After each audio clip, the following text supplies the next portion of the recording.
with Saga, with the idea of forever war. So I relate it to Iraq because there are kind of similarities between the two planets, between like the United States government and kind of the governments of the Middle East. I could also like 100% see someone reading this and relating it to like more the Cold War between like America and Russia. It's never a one-to-one comparison. But Alana is from Landfall, which is like the most advanced planet pretty much in the galaxy. They have the most money. And Marco is from Wreath, which is more, it's poorer, but they still have a lot of colonies and they kind of still have like a lot of pull in the galaxy. And the people who live there, they kind of are... They have magic abilities, but they're also like very conservative and kind of like culturally backwards might be. Backwards probably is the right word. And there's a character who I like there's a transgender woman who's one of the characters. She's from Wreath, and she absolutely hates Landfall because like she's been taught since she's a little kid she's supposed to hate these people.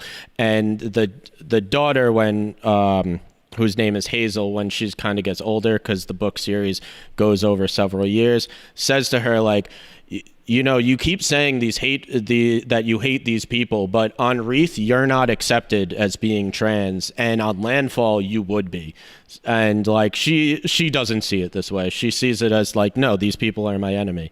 And it goes to like, you know, the propaganda machine as well of you don't know really why you hate these people. You just know you do. Well, you know what you've been told. You know what you've been told. And in Saga specifically, these two groups aren't 100% sure why they're supposed to hate each other. They just know they're supposed to do it. Yeah. Well, I mean, it's like anything. Ignorance, you know, breeds hate. And you know, if you just get to know someone, you know, within seconds or minutes, you could realize like, I don't actually hate this person. You know, I just, you know, I never knew a Russian guy, but like within 30 seconds, I'm like, oh, you seem nice, like, you know, to speak to the Cold War example. But well, yeah, and there's the Cold War example. I mean, it's kind of a conspiracy theory-esque, so maybe I shouldn't say it, but I have heard theories of people trying to say that like America and the Russians were actually more collaborative, and that it was really more to spend money on the military. Of you create someone as an enemy so that you could build up. And well, that's 100% true. Like, I mean, look at the bombing of Japan. Japan, as they say in the documentary, was trying to surrender. We're speaking about World War II, the nuclear bomb, and you know, basically, we wanted to drop a nuclear bomb because we basically ignored their request to surrender. Harry Truman wanted to drop the nuclear bombs, which is basically just you know, as a show of force for the rest of the world of like, we're the top dogs, right? I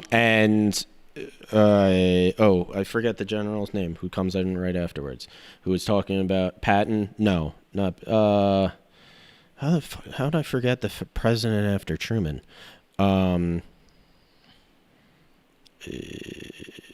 It does have to come back to that, I'm sorry. The guy who, like, in his ending speech, he talks about the military industrial. Eisenhower is one of the top generals, and he's very much against it. He's saying Japan is trying to surrender. We should just take them, like, we should just let them surrender.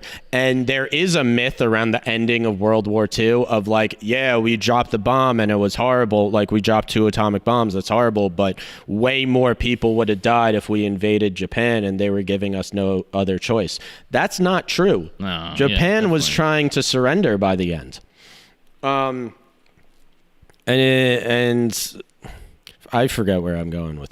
Well, I just want to say that because a lot of times we can forget our history.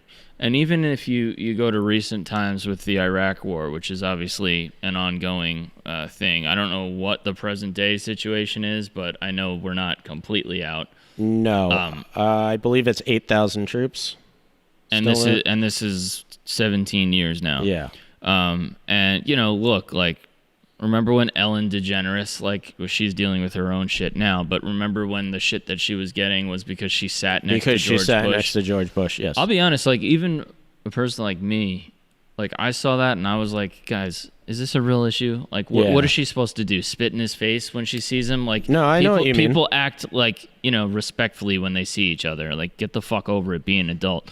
I'll tell you what, when I was watching that documentary last night, and you're seeing Bush either be ignorant or lie about, some shaky connection between 9/11 and Iraq and going into Iraq, and they show the footage of the night that the first bombs are dropped, which was like I think it was March 19th, 2003.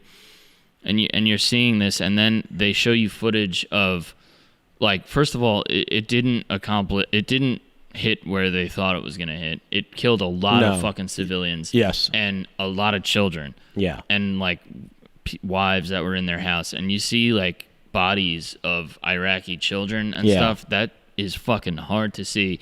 But people should see it or know that it happened, because the next time you see George Bush dancing with Ellen or whatever the fuck they do, and you kind of do forget, because it's been almost 20 years.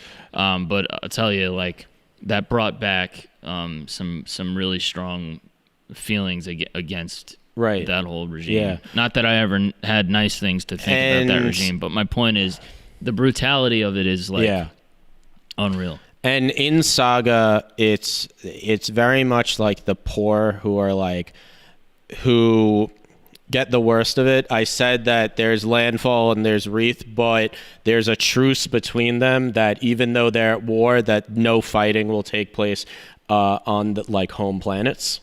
So all the fighting takes place on the colonies, and it's the people from the poorer colonies who kind of get, like, the worst of the war.